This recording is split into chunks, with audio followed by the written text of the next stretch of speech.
Adolf Hitler. We all know the evil man, World War II, the Holocaust, the bunker, the mustache. But dig a little deeper and things get strange. Very strange. Some say he didn't die in that bunker, that he escaped through secret tunnels, vanished into Argentina, and lived out his final days in the shadows. There are allegedly FBI files, witness reports, and even photos. Others point to the occult, Nazi death cults, ancient relics, black magic. Hitler wasn't just a dictator, he was obsessed with destiny, symbols, and rewriting history through blood and power. And to some, even UFOs. Some claim that Nazis were working on flying saucers in the Arctic, and the deeper you go into Hitler's story, the more it starts to blur the line between fact and strange fiction. But this isn't just a history lesson, this is a rabbit hole, so get ready, because today we're diving into the dark, controversial, and conspiratorial world of Adolf Hitler. Let's dive in.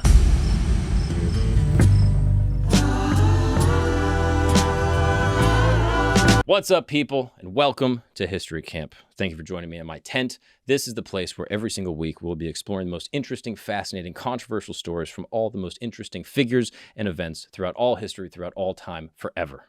My name is Mark Gagnon, and I am joined by my dear friend, Gabriel Reyes. Gabe, how are you? All right. Enough of all that. Guys, we're going to be dropping these episodes every single week, and today we're going to be diving in to one of the most controversial and contested figures in all history. We're going to be going through his entire life, his upbringing, what made him the monster that he is, and we'll even be diving into the strange and occult fascinations of the Third Reich and Hitler himself. But let's start at the very beginning, because believe it or not, Hitler didn't just pop out, with a tiny mustache and a plan for world domination and genocide. I'll be honest, the starting of this guy's life is kind of boring. April 20th, 1889, in a small town right on the border between Austria and Germany. This guy, Adolf Hitler, was born. His dad, Alois, worked as a customs official, and by all accounts, he was a bit of a grumpy guy. Typical, German Viennese father. Very strict. His mother, Clara, was the opposite. She was soft-spoken, fixated on little Adolf, and was honestly the only person he seemed to truly love in his entire life. And growing up, Hitler wasn't some kind of genius or future supervillain. And I think oftentimes we like to look at these, terrible monsters throughout history and create these monster stories. And I think sometimes by looking at these people as, pure evil, we neglect what makes people this way. And sometimes we let history repeat itself. So I think by having a full view on all these terrible dictators, we can have a more robust idea of what makes them and how to stop it. So growing up, he was just kind of a regular kid. His biggest dream as a child, he wanted to be an artist. Yes, Adolf Hitler thought he was going to be a painter for a living. And here's the interesting thing. He wasn't a terrible artist. He could draw, buildings really well. His architectural sketches were actually pretty solid. But people, faces, emotions, not great. Yeah, he couldn't capture that pretty much at all. And that becomes a bit of a theme in his life. He's good at structure, understanding, the sort of broad outlines of things, but very bad at people and mitigating emotions. So let's fast forward to 1907. He's 18, he's living in Vienna, and full of confidence, he applies to the Vienna Academy of Fine Arts, which is essentially like the Harvard of art schools at the time. But he gets rejected. Not once, but twice. First in 1907, then again in 1908. Both times they told him flat out, you suck. That same year, his mother dies of breast cancer, which he takes incredibly hard. Remember, that was one of the few people he ever truly loved in his life. And he just kind of gives up. No school, no job, no plan. And he eventually ended up living in men's hostels and, almost halfway houses around Vienna. Basically homeless, and survived by selling these little watercolor postcards on the street. But during this time, something else started to grow. A lot of resentment and a lot of blame. And instead of looking inward, maybe I should take more art classes or focus on something that I can truly do really well and, help the world, he started blaming others for his failures, specifically those of the Jewish faith. He believed that they controlled the art world and the press and the banks, you name it. It was ultimately not his fault, but it was the fault of a small minority of people. They own it in his mind. So he started reading anti-Semitic newspapers and, hung around nationalist groups and started swallowing this toxic racist ideology like it was a saving grace for him. And that's also where his obsession with German nationalism comes in, which is a little weird because remember, he's Austrian, but in his mind, Austria is just a mess. He believed the German people were stronger, they were smarter, they were pure, whatever that means. He saw a united German empire as something powerful and like almost sacred in a way, causing his identity to be less an Austrian citizen and more this wannabe German hero. And we see this all the time throughout history, right? These, military leaders that are born in one place, but eventually usurp the governments of other places, right? I mean, Napoleon and, very many, adventurers and things like that from the past that would be born in a different place and then sail and do conquest for another nation. So let's talk about the Austrian military, shall we? At 24, Hitler was eligible to be drafted, but here's kind of a twist. He didn't want to serve, right? Like at the time, warfare was treacherous and he wasn't trying to die in a trench. So he just kind of dipped straight up, just like left Austria and crossed into Germany illegally. The first illegal migrant. Am I right, Gabriel Reyes? Yeah. All right. And this wasn't some brave like soldier move. He was just trying to avoid military service altogether. But a few years later, some things changed. 1914 rolls around, and if you know anything about European history, Archduke Franz Ferdinand is assassinated. Boom. World War I is in full effect. Suddenly, all of Europe is lighting up in like this, Rube Goldberg machine of chain events that then causes all of Europe to be at each other's necks. And even though Hitler had dodged the draft back home, he now volunteers to fight for the Germans. Think about that. He wouldn't fight for his own country, but the second Germany was in trouble, he's like, sign me up. Why? Many people have speculated. It's kind of assumed that the war gave him a purpose, and there was a few other jobs at the time. So for the first time in his life, he felt like he belonged to something. He wasn't failing anymore. He was wearing a uniform, carried a rifle, and fighting for the nation that he idolized. And this wasn't about glory. This was about having sort of a structure. But we're getting a little ahead of ourselves here. Let's zoom back for a second, all right? We got a guy who was obsessed with becoming an artist. He failed, emotionally crushed by rejection and lost, loses his mother, blames the Jews and all the elites of the world for all of his problems instead of doing anything to fix them, lived on the edge of poverty, started inhaling these sort of dangerous racial ideas and these nationalistic fantasies, and then ditches his country to live in a different one that he believed was superior. So, at this point, if you stopped the timeline right there, you've just got a bitter, angry dude with some strong opinions and no real direction. But you also have the building blocks of something dangerous, right? Like disappointment, resentment, and this craving for control all building up. And what makes it wild is how close this version of Hitler was to disappearing into history altogether and just, becoming another struggling artist. No one would have remembered his name. He'd be one of those sad almosts who never made it. But instead, the world went to war, and that war gave Hitler exactly what he wanted: purpose, power, and the perfect scapegoat to blame everyone else. And this is where the story really, changes. Because after this, he's not painting, he's not homeless, and he starts to really make his push to take over the world.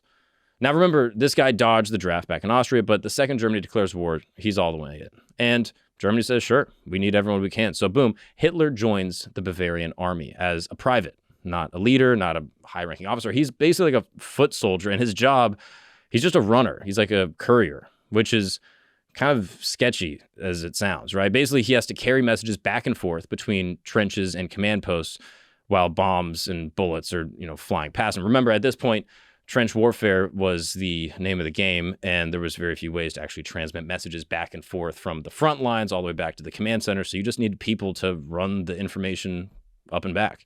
And it was no joke. I mean, trench warfare is brutal. I mean, muddy and bloody and people getting stabbed. It's just miserable. And Hitler, apparently he enjoyed the order, like the rules, the brotherhood. It was structure, and it was something that he could do, and he could be like a part of a system. But don't get it twisted. He wasn't some fearless war hero. He wasn't kicking down doors. He wasn't even on the front lines most of the time. As a runner, he was in danger, sure, but he wasn't like leading charges or like killing people. He just avoided real frontline combat. Even other soldiers thought he was like kind of strange. Some accounts had him as kind of quiet, awkward, keeping to himself. He doesn't drink. didn't really talk to women. Kind of an incel in a lot of ways, to be honest. He just kind of like hovered around. And another interesting tidbit, according to a story told years later, there was a British soldier named Henry Tandy. And he had Hitler in his sights during a World War I skirmish, and he didn't pull the trigger. The story goes that Hitler, wounded and unarmed, stumbled into view, and Tandy let him live. Years later, when showed a photo of Hitler, Tandy allegedly said, "Yeah, that's the man I didn't shoot." Now, if I was Tandy, I wouldn't have said that. I probably would have just kept my mouth shut, right? I would have been like, hey, never seen that guy ever in my life. Oh, the guy that's destroying the entire world and causing a genocide on the Jewish people? Terrible guy, never seen him. I wouldn't be like, oh yeah, I had a chance to end it all right there and didn't do it. Now, of course, historians debate whether this is even true, but Hitler himself reportedly mentioned an incident just like this. And it makes you wonder how close the world came to avoiding everything that follows. Still, despite mostly avoiding the front lines, Hitler was wounded twice in World War I. The first time was in October 1916 during the Battle of the Somme. He was hit in the left thigh by a piece of British shrapnel and spent several months recovering in a hospital in Germany before returning to his unit. Then, October 1918, just weeks before the war ends, a mustard gas attack hit his regiment in Belgium. And Hitler was temporarily blinded and suffered severe eye irritation. Oh, poor Hitler. Right? Eye irritation. It's not even that bad. He was then sent to a military hospital, and it was during these hospital stays while lying in a bed with bandages over his eyes that everything changes. This is when he hears the news. Germany had surrendered. The war was over. They lost. And Hitler, once again, he's devastated, crushed. He didn't see it as like a military loss. He saw it as like this cosmic betrayal. In his mind, Germany still had fight left, but politicians, especially the ones back home, had, quote, stabbed the army in the back. That's what he called it, the stab in the back myth. It's not true, by the way. Germany lost fair and square. They had no chance of winning the war, but Hitler couldn't handle the reality. So he leaned into this fantasy, causing what would become one of the biggest lies he'd ever tell, and millions of people would eventually believe it. Now, post-war Germany is a complete mess. I mean, the country's economy is in shambles. There's austerity measures. Inflation's out of control. People are starving. Soldiers are coming home to nothing. And the Treaty of Versailles, the peace deal that ends the war, basically just crushes Germany with every punishment you can think of. Debt, territory loss, blame, humiliation. And for a guy like Hitler, already pissed off and radicalized, this is the moment that this is his rocket fuel. So what does he do? He stays in the army for a bit, but not as a soldier. The military used him almost as like a spy, like an intelligence collector, sending him to sit in on political meetings to report what different groups were saying. And that's how Hitler stumbles into a tiny meeting of the German Workers' Party. And this is in September of 1919. It wasn't some grand political summit, just like a handful of frustrated men in beer halls venting about Germany's downfall and the communists and blaming Jews and the Treaty of Versailles. And the vibes were just this powder keg of anti-elitism and anti-Semitism. And remember, Hitler was there on like an assignment sent by the army to observe and report on different radical groups.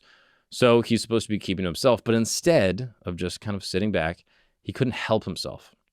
When one member suggests that Bavaria should break away from Germany, Hitler goes crazy. He launches into this fiery speech defending German unity, and this shocked the group and the party's founder, this guy, Anton Drexler. And they hear him out. And just like that, Hitler gets invited to join the party. Now, most people would have just bounced, right? It was like a nothing club, no influence, no money, just a bunch of frustrated dudes. But Hitler saw an opportunity and started showing up regularly. He's giving speeches, writing pamphlets, and bringing this fire and brimstone vibe to every meeting. And slowly, he starts to take over the party. He even rebrands the group. He gives it what he thinks is a better name, the National Socialist German Workers' Party, aka the National Socialist Party, that then would become the Nazi Party. He repurposes the swastika, which is an ancient Hindu symbol for peace, turning it into this bold new logo for the movement. And then came the propaganda, posters, slogans, these big rallies with roaring crowds. Hitler understood something most politicians didn't at the time, that facts don't really matter. Emotions is what connects. Fear spreads faster than reason, and the symbols, they just stick in your mind. And when he spoke to people, they didn't just hear him, they felt every word that he says. And this is the weird part. He still was kind of a nobody. I mean, he wore like cheap suits. He had this sort of goofy mustache that was even, partially dated for the time. But on stage, it was different. I mean, he's loud, he's furious, he's dramatic. He practices his speeches like they're performances, using hand gestures and these long pauses and eye contact.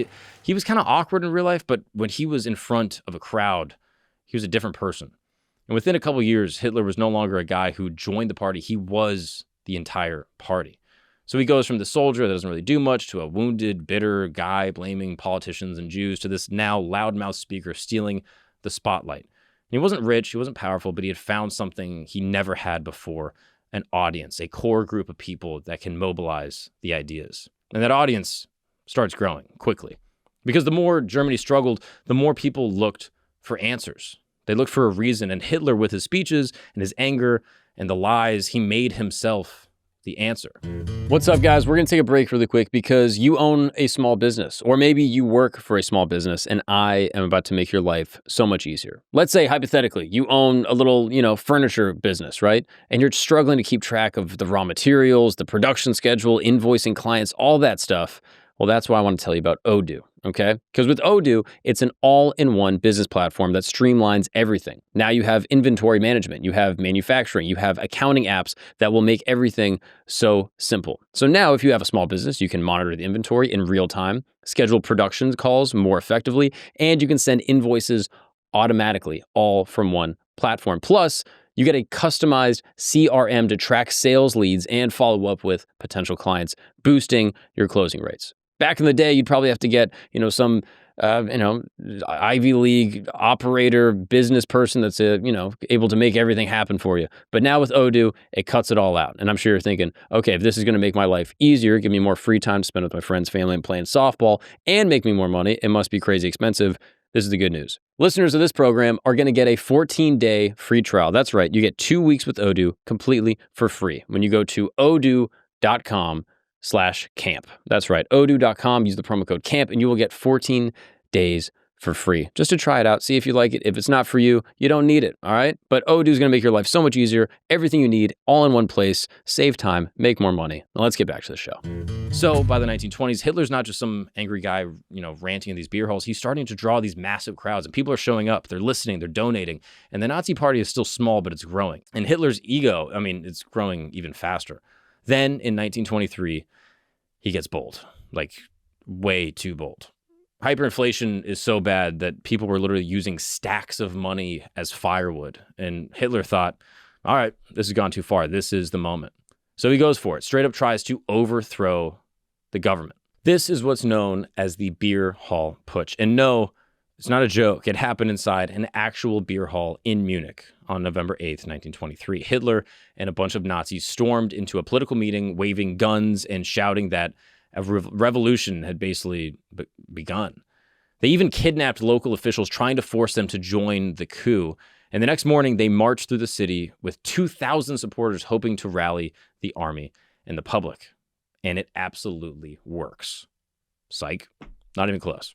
It was an absolute failure. The police met them in the street, leading to a shootout. 4 police officers, 16 Nazis were killed. It said that Hitler fell to the ground, dislocated his shoulder. He fled the scene. He was later found wrapped in a blanket and shaken, hiding in the home of a supporter of the Nazi movement, and was just a total failure. But what's interesting is that this failure makes him more famous. Instead of being executed for treason, which absolutely could have happened in Germany at the time, he's put on trial, and the trial gives him something he didn't expect, this national spotlight.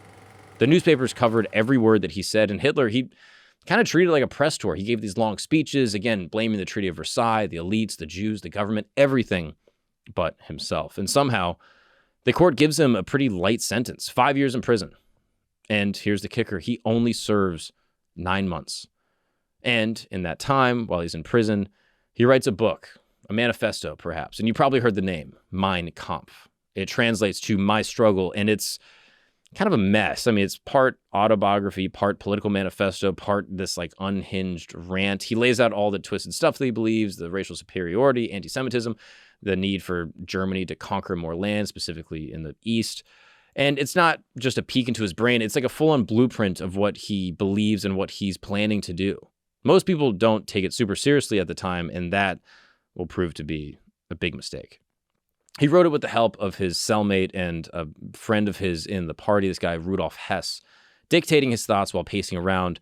And the book doesn't really sell well at first, but later, when he rose to power, it basically becomes required reading within Nazi Germany. It was given to newlyweds as a part of state wedding gift packages, to students graduating from school or joining the Hitler Youth. And of course, it was, in every library, and people were practically forced to own it. So when Hitler walks out of prison in late 1924, he had a new strategy. He realized that revolutions don't work, not when the system is, too strong. So he flips the script. If you can't take power by force, take it legally. So he rebuilds the Nazi Party, but this time it was cleaner, more organized. He ditched the wild chaos and started focusing on the image. Propaganda became a science. Posters, speeches are all carefully controlled. He creates youth groups and women's organizations, these military-style rallies, basically trying to make everything feel like a movement. He's playing the long game. And by the late 1920s, the Nazi Party's growing, but it still isn't huge. And then comes the Great Depression in 1929. And obviously, we know about the Great Depression in the United States, but some people don't realize that Germany also feels the effects of this massive economic downturn. And it changes everything. Germany gets crushed. Unemployment skyrockets, and the public is angry and desperate. But this time, Hitler is ready. And his message is simple. I'll fix it. I'll make Germany strong. And we can blame the communists and blame the traitors and blame the politicians and blame the Jews. And he didn't need to be right. He just needed to be heard and needed to be felt. And by 1932, the Nazi Party explodes in popularity, becomes the largest party in the German parliament, known as the Reichstag. This same year, Hitler ran for president against Paul von Hindenburg, and he lost. But it didn't matter because the Nazi Party still had this major political clout. And in a move that feels absolutely insane in hindsight, the conservatives in power thought that they could control Hitler by making him a part of the system. They figured, hey, we'll give him like a little power, he'll calm down, and we'll kind of stay in charge. We can use him. So in January 1933, Hindenburg appointed Hitler as Chancellor of Germany, the second most powerful position in the country. And this was a huge mistake because Hitler didn't want to be second, and he wasn't going to wait long. Just a month later, February 1933, the Reichstag building burned down. And Hitler immediately blames the communists. He said that the communists effectively created this fire and humiliated Germany, and he then used the chaos and the fear to convince President Hindenburg to sign the Reichstag fire decree, which handed Hitler sweeping emergency powers. Some people have theorized that the Reichstag fire was actually a false flag, that this was done by the Nazis in order to create a false, chaotic emergency that Hitler could then use to then usurp power from Hindenburg. And that's basically what happened. Overnight, civil rights are slashed, freedom of speech, the press, assembly, they're all gone. The government could arrest anyone without a trial, censor anything, and silence the opposition. Germany had become a police state. And the terrifying part, it was all done legally. Then, a few weeks later, Hitler pushed through the Enabling Act, which gave him the power to make laws without parliamentary approval. And in short, he now had control. I mean, there's no more democracy, right? If you have no freedom of speech or right to assembly and one person can pass laws unilaterally, you have a dictatorship. And just like that, in the span of 2 months, Adolf Hitler went from chancellor to absolute ruler. No coup, no forced army takeover, just a combination of fear and manipulation and timing. So he goes from prison to basically controlling the entire government all under 10 years. It's one of the most wild political comebacks in history and easily the most dangerous. I mean, now the Nazi machine is running at full speed, and Hitler is about to take Germany and the rest of the world down a dark road. So by 1939, Hitler wasn't just talking about making Germany great. He was actively rebuilding it into a war machine. Despite the Treaty of Versailles limiting Germany from having too much military power, Hitler had been secretly and then openly rearming for years. I mean, tanks, planes, submarines, you name it. He'd already gotten away with some serious bold moves. In 1938, he annexed Austria in what was called the Anschluss. And oddly enough, most Austrians, they kind of welcomed it, which is kind of wild to think about now. Then he took chunks of Czechoslovakia with the Munich Agreement, where Britain and France basically said, all right, you can have it, but just don't start a war. You have to understand Neville Chamberlain, the Prime Minister of England at the time, he was reluctant to create, another conflict, another world war that he saw happen in 1914. But on September 1st, 1939, he does exactly that. German forces stormed into Poland using a style of warfare known as blitzkrieg, which was essentially just fast war aimed at overwhelming the enemy. And it wasn't just about power, it was speed and coordination. And they had tanks that punching through defenses and planes providing air support and infantry following to secure the territory. And basically, the Polish army didn't really stand a chance. They were hoping on the French and the British to defend them. And after this, Britain and France finally grew a spine and declared war on Germany, and World War II had officially begun. But Hitler was just getting started. In the spring of 1940, he also launched what the Germans call the Fallgelb. This is also known as Case Yellow. German forces steamroll through Denmark and Norway, then turned west and invaded Belgium, the Netherlands, and Luxembourg to bypass France's heavily defended line.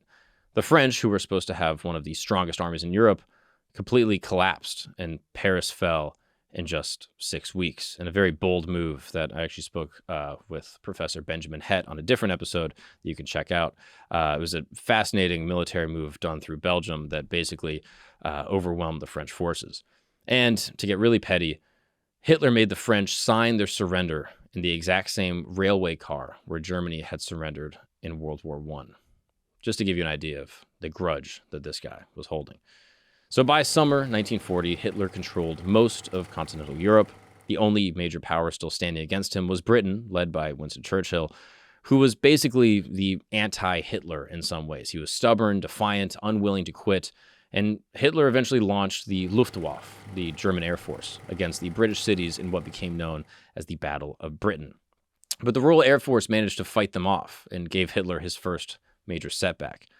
But instead of focusing on finishing Britain, Hitler made what many historians consider his biggest mistake. He turns west and invaded the Soviet Union. Never fight a land war with the Soviets. How many times do we have to tell you guys this? I mean, there's a few reasons you should never do this. First, the reason why Hitler wanted to invade, he always wanted the Lebensraum. This is known as the living space for the German people in the East. They were afraid of encroachment from a large government and military on the east of them because they're surrounded by, potentially very many hostile militaries. And secondly, he genuinely believed that the Soviet Union would collapse. He just thought, hey, we can roll in and they don't have the forces and they will just, they will be crushed. And his generals told him it would take about 10 weeks to destroy the Red Army. Spoiler, it doesn't. And the third reason that Hitler was so obsessed with destroying the Soviets was what he called Jewish Bolshevism. This is a twisted theory that communism was some type of grand Jewish conspiracy, and the Soviets were the home of this sort of communist ideal. So, June 22nd, 1941, Operation Barbarossa launched with over 3 million German soldiers pouring across the border in the largest invasion force in history. Initially, the Soviets were caught completely off guard. I mean, Stalin had ignored multiple warnings about the invasion, and Soviet forces suffered catastrophic defeats as the Germans pushed hundreds of miles into Soviet territory, capturing millions of prisoners and destroying entire Soviet armies. But then two things happened. First, Russian resilience. I mean, these Russians are badass, to be honest with you. I mean, they held the line. And then winter. Just like Napoleon had learned over a century before, Russia's winter is no joke. I mean, German soldiers who'd been told they'd be home by Christmas were stuck in minus 40-degree weather. And they don't have the modern technology we have now to stay warm in these, frigid temperatures.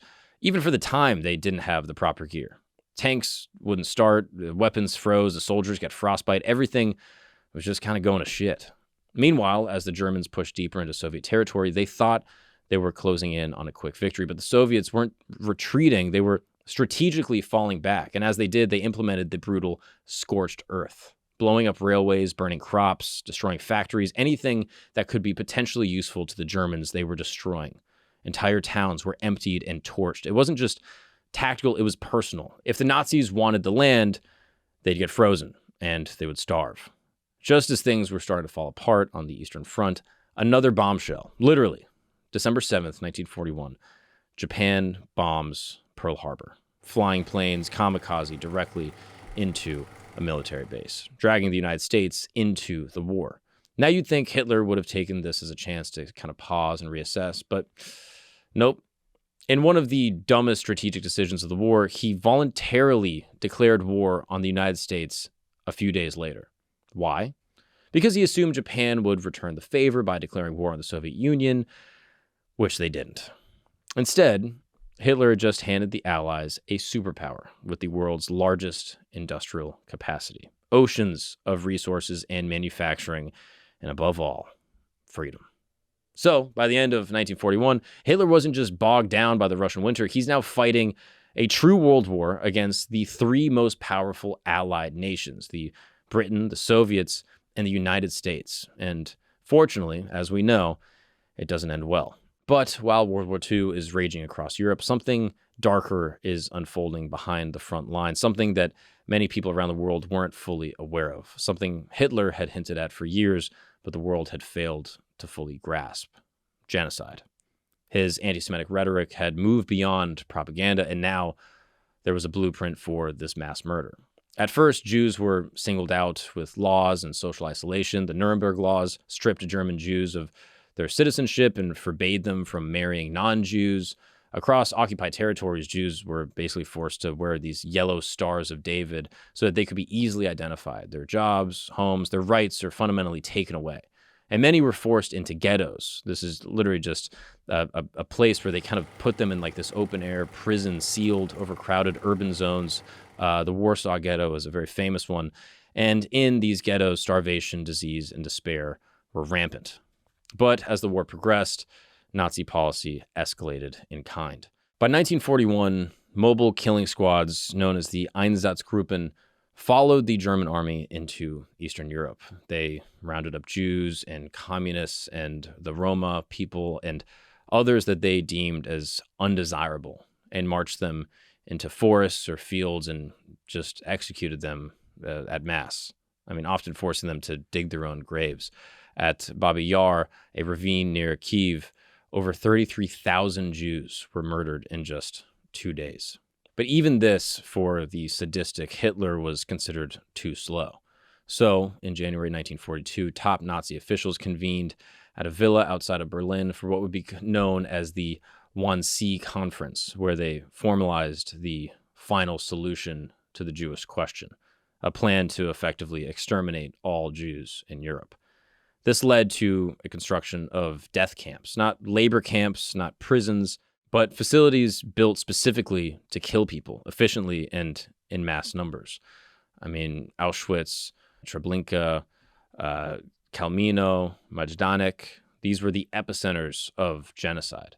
And here's how it often would go down. The Jews and other undesirables were loaded into cattle cars with no food, water, and transported by train in these camps. On arrival, Nazi doctors and guards would immediately separate people into two lines, those that were fit to work, usually young men, and another for women, children, elderly, and the sick. Most in the second line, often 80% or more, were sent directly to gas chambers disguised as showers so that many people had no idea they were going to die. Inside the chambers, Zyklon B, a cyanide-based pesticide, was released, causing victims to suffocate. And then the bodies were dragged out and their golden teeth were removed, personal belongings sorted like industrial scrap. And the bodies were then burned in crematoria or in these mass graves.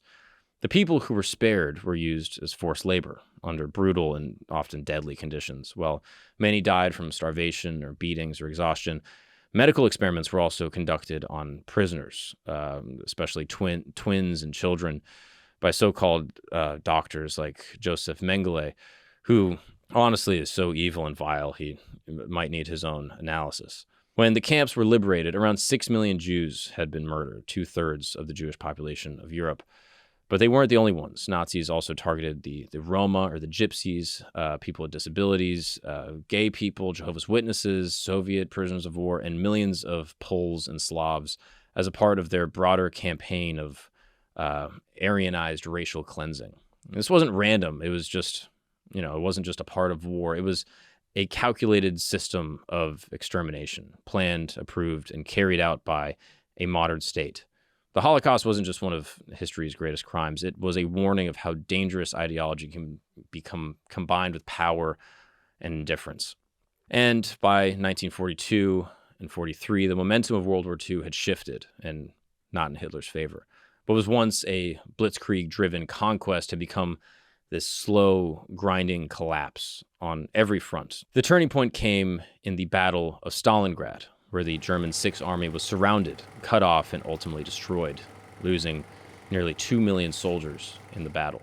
After their defeat at Stalingrad, the Germans launched Operation Citadel, a massive attack aimed at sort of pinching off these Soviet-held front-line areas around Kursk.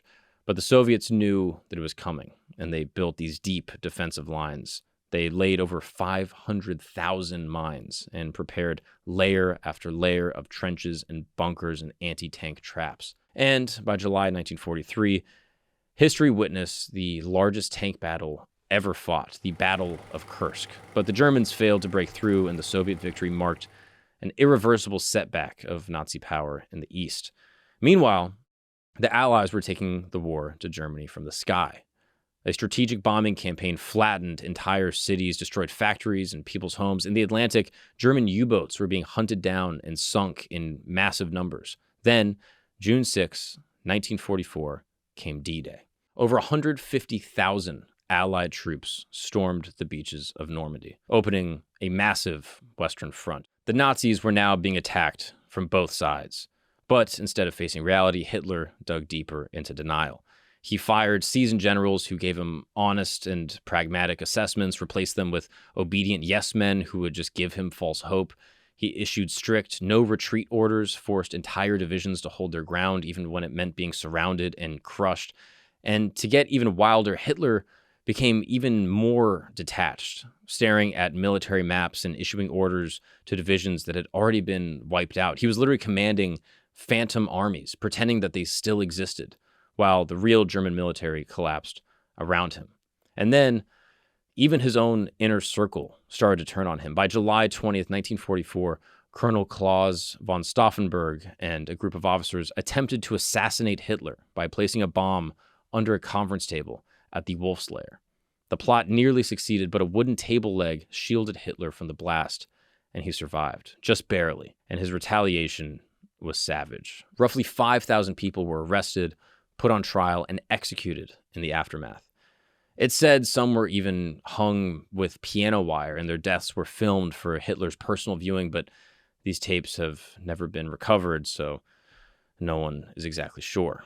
By early 1945, it was clear that the war was lost. Soviet troops were advancing from the east, capturing Budapest, Vienna, and closing in on Berlin. Western allies had crossed the Rhine, pushing deeper into Germany, and Hitler's promised wonder weapons like the V-2 rocket and jet fighters came far too late and in too few numbers to change the course of the war. So by now, Hitler's not just in control of Germany, he is Germany. I mean, his face is everywhere. His voice is on every radio. People are literally raising their kids to worship the Führer, and it's all falling apart. And behind all the speeches and the salutes, let's talk about what was actually going on with this guy behind the scenes, because Hitler is weird. I mean, very weird. I mean, let's just start with his health, right? On the outside, he presented himself as clean living, Aryan, disciplined leader. He didn't drink, didn't smoke. He was vegetarian, but his body is falling apart. By all accounts, Hitler had chronic digestive issues, from cramping to this violent gas and flatulence. His personal physician, Dr. Theodor Morell, literally documented that Hitler suffered from severe intestinal pressure. So the guy trying to conquer Europe was doing so while doubled over with stomach pain. And it doesn't stop there. I mean, footage from the final years of the war shows Hitler visibly trembling, with stiff posture and shaky hands that he often kept behind his back. Some historians think that it could have even been Parkinson's disease, but others suggested it could have been an advanced syphilis that was untreated for years, since, many of the symptoms are the same. No official autopsy was ever done, so we'll never know for sure, but even his inner circle knew that something was very wrong. Oh, and if you watched our episode on the most evil dictators that I did with my friends Derek and Hassan, you may remember the idea that Hitler only had one testicle. This was a theory that was floated out, and it might actually be true, although there's no official autopsy provided by Germany. Soviet autopsy reports claim that this was the case, and even some World War I soldiers said he was wounded in the groin during battle. Is it verified? No. Could it be Cold War propaganda to make him look, sort of emasculated and pathetic? Possibly. But there's enough behind the rumor that made it last for decades. And then there's the medicine, or whatever we want to call whatever his personal doctor was doing. The doctor, Theodor Morell, was less of a doctor, more of kind of just like a drug dealer in a lab coat, sort of. I mean, Hitler was getting daily injections. I'm not talking about like IVs or like B12. I'm talking methamphetamine, opiates, cocaine, eye drops, testosterone, and potentially even animal hormone extracts, including bull testicle serum. And his doctor had over 80 different medications on file for Hitler. So when Hitler had a sore throat, his doctor prescribed strychnine. Literally, it's just rat poison. And Hitler took it. And that's how much Hitler trusted this guy.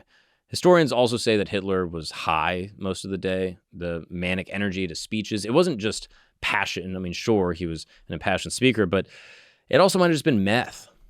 His mood swings, the paranoid rants, the refusal to accept bad news.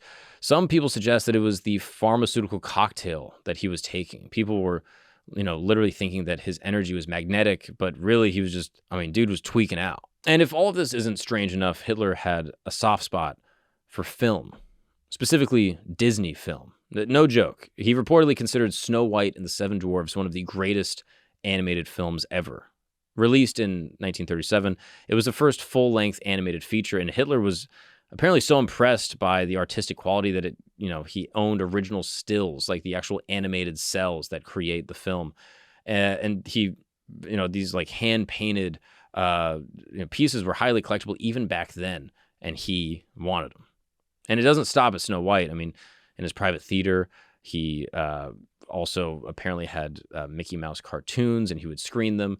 And while Nazi propaganda officially branded Mickey as a symbol of degenerate American culture, behind closed doors, Hitler was laughing along and just watching and consuming this Western media. There's no footage of him watching these cartoons, of course, but reports from his inner circle suggested that he was genuinely amused. Joseph Goebbels, a follower of the Nazi Party and one of the lead propagandists, even wrote in his journal mentioning how he gave Mickey Mouse films to Hitler, saying, "I gave the leader 12 mouse films for Christmas."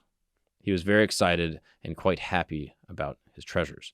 Another strange thing about Hitler, this, tormented evil demagogue, is that he actually had a strange relationship with animals. He had this connection with dogs. Hitler was obsessed with his German Shepherd, Blondie. She was always by his side. He fed her from the table. He took her everywhere and even trained her personally. He even signed laws protecting animal welfare long before other countries were doing it. Just to show the level of his sadistic tendencies, is that while he's exterminating people, he's signing laws to give animals actual rights. It's bizarre and makes absolutely no sense, but just goes to show the effects of his twisted propaganda. And the compassion didn't ever really extend to people. He showed no mercy to his enemies or his critics or even his own inner circle. He had people executed just on suspicion alone, causing some of his closest allies to eventually fall out of favor, leading them to either be sidelined or killed. But Blondie, this dog, treated like royalty. Now, back to the bigger picture. As the war drags on, Hitler grows increasingly isolated, paranoid, unhinged. He spends most of his time hidden away in underground bunkers, rarely showing his face to the public. Military briefings turn into these rants, often detached from reality. Even as defeat becomes inevitable for the Third Reich, he clings to this fantasy that Germany could still win. Generals dismissed, and his judgment clouded by methamphetamines and whatever other drugs he was taking completely won the day. Meanwhile, the Nazi leadership around Hitler started to feel less like a political regime and more like this strange cult. The higher up you went, the weirder it gets. And no one embodies this more than Heinrich Himmler, the head of the SS. And this guy was deeply into the occult. We're talking about astrology and rune magic, paganism, German mythology, the whole esoteric vibe. He believed that the SS wasn't just a military, but also kind of like this spiritual brotherhood destined to revive the lost greatness of the Aryan past. He believed that the German people were descendants of this lost superior race, and he was hell-bent on twisting history to prove it. One of his projects was turning Wewelsburg Castle into this like Nazi Camelot. He had this castle remodeled to reflect almost the style of King Arthur. And he filled it with this bizarre ritualistic space, like the Black Sun Chamber, where SS officers were allegedly inducted in strange candlelit ceremonies meant to bind them to the cause through this mystic symbolism. I mean, all sorts of crazy stuff.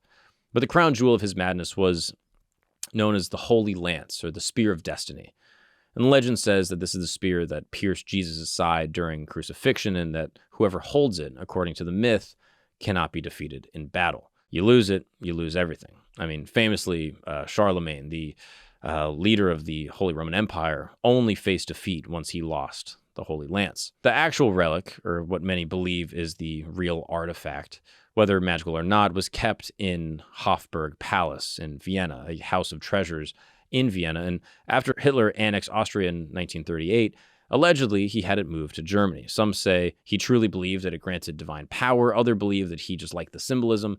Either way, it was another element of the Nazi, strange Nazi spiritual mythology. But this wasn't the only relic that they were after. The Nazis also sent expeditions across Europe, Asia, Tibet, to Himalayas in search of the Holy Grail.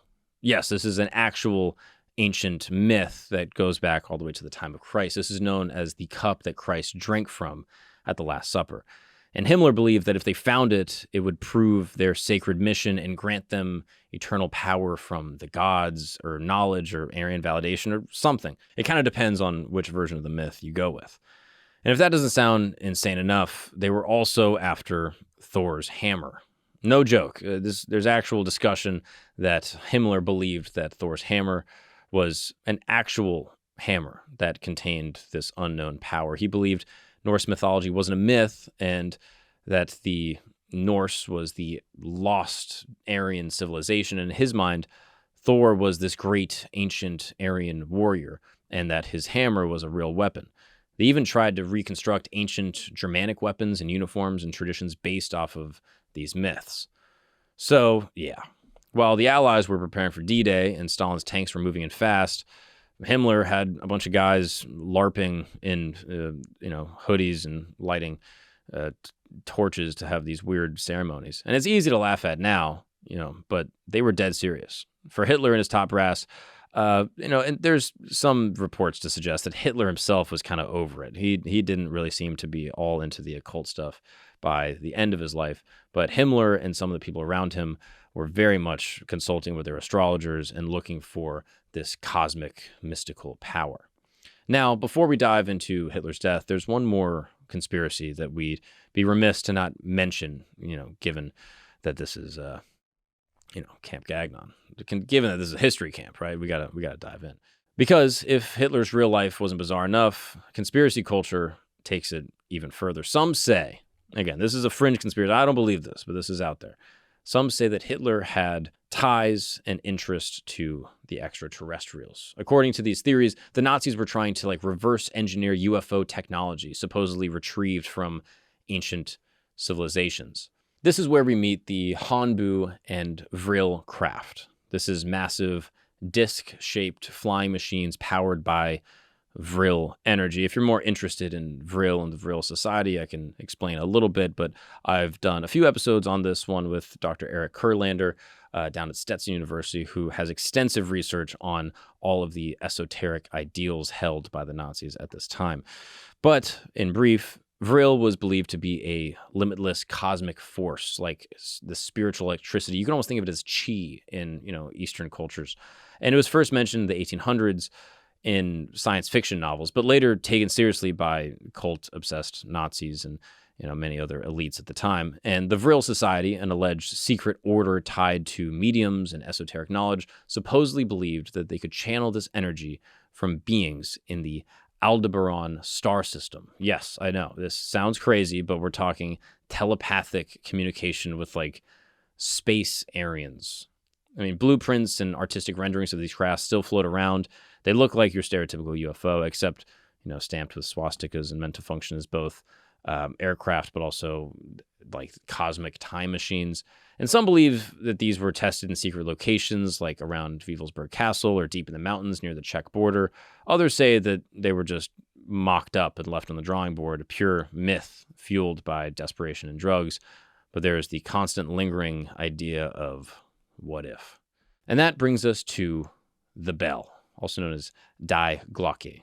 And according to post-war accounts, mostly from Polish journalist named Igor Witkowski, and later expanded by others, this was a top-secret Nazi program that housed something called the Giant, the Der Ries, a massive underground complex in Poland.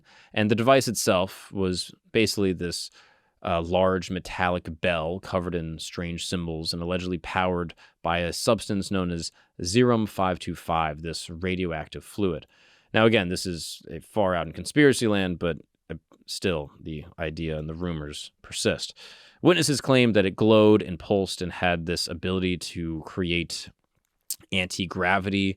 Some say that it caused time to slow down, and others claims that, they tested it on humans and animals and they suffered horrific side effects. I mean, spontaneous disintegration and memory loss and loss of time. And the whole thing just feels like, like a Nazi X-Files. But when the war ends, this apparent secret bunker just vanishes. Some believe that, the technology was smuggled into South America. Others say that it ended up in the hands of the United States under Operation Paperclip. Is there any proof? No. Just rumors, redacted files, and some guys online with some grainy PDFs. But all the drugs, the cult vibes, the Disney movies, and the conspiracies couldn't hide what was really happening. The Nazi war machine was failing.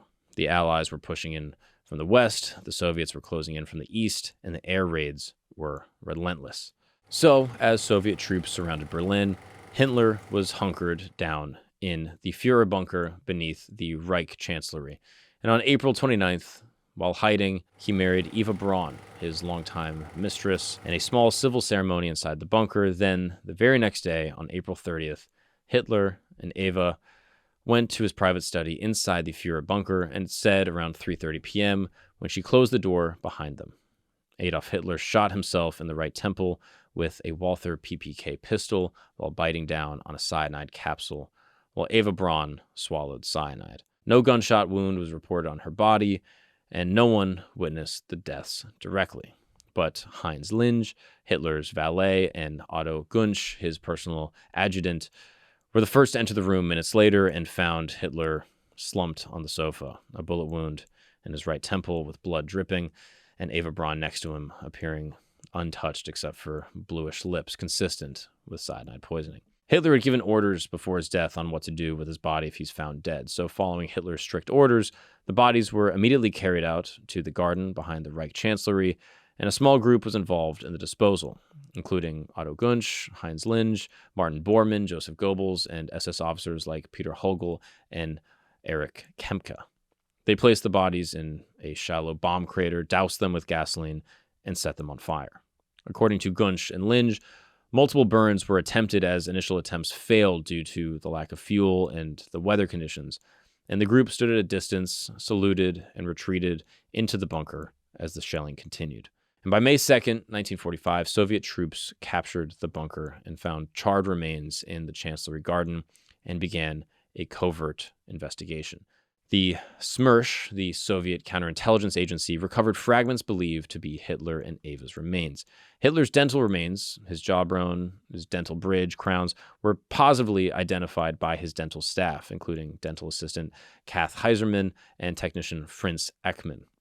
A skull was also found amongst the charred remains and is currently held in Russia, but DNA analysis on it has found that allegedly it is the skull of a woman, not a man, leading some to believe that perhaps it was the skull of Eva Braun. But, of course, this has sparked many conspiracy theories about the true death of Hitler and if perhaps he did escape to South America. Now, for a crazy fact about Joseph Goebbels, we already see that he's in the bunker with Hitler, but what a lot of people don't know is that Goebbels also committed suicide and killed his family inside the bunker just one day later. Joseph was staying in the bunker with his wife Magda and their 6 children, and following Hitler's death, Goebbels refused to flee, and on May 1st, 1945, Magda killed all 6 of her children using cyanide, and soon after she also took cyanide as Joseph either shot himself or also took cyanide with them. Some of the accounts on this do vary. Their bodies were also found near the entrance of the bunker and partially burned on May 2nd, the same day that Hitler and Eva were found. Now, of course, for the big question that I mentioned earlier, even though there is, solid evidence like eyewitnesses, forensic reports that Hitler did die in his bunker on that day, people have pushed all kinds of theories about escape for decades. The most famous is that Hitler got out of Germany and fled to Argentina.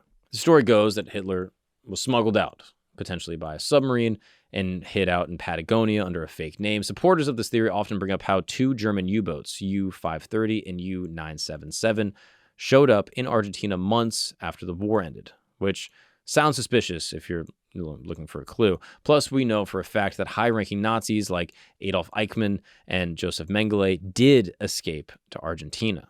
So it makes the whole idea feel somewhat possible. Even the FBI looked into some tips in the late 40s and 50s, claiming that people had spotted Hitler in South America, but nothing ever came from it. No photos, no body, no real proof. The whole thing got a boost from a book called Grey Wolf, which claimed Hitler fled Argentina until the 60s, but historians have basically torn that book apart for not really having any sources. Another theory is that Hitler didn't go to South America, but went to Antarctica. Yes, really, this is an actual theory. This one's based on the real 1938-39 Nazi expedition to a part of Antarctica that they called New Schwabenland. They flew planes over it and dropped markers with swastikas and acted like they were, making a claim on the place. Many theories propose that it was for whaling and trying to get additional fuel to keep the war going and, to get additional resources. But after the war, rumors popped up that they had built a hidden base there, Base 211, complete with underground bunkers and advanced technology. Some versions of the theory suggest that maybe this is where the technology, the Die Glocke that was in Poland, had actually gone to. People also love to bring up Operation High Jump. This was a huge U.S. Navy expedition to Antarctica in 46-47, and they say it was actually a secret mission to either kill Hitler or destroy the base. But again, there's no evidence or structures or blueprints or any proof that they had actually built anything there. And then there's, of course, the idea that Hitler used the same railway networks that helped other Nazis flee Europe. These rat lines are very real, and it's how Eichmann and Mengele managed to escape. They were basically hidden routes throughout Italy and Spain that helped Nazis sneak out of Europe with fake papers, often helped by sympathetic, people or shady organizations or the mob.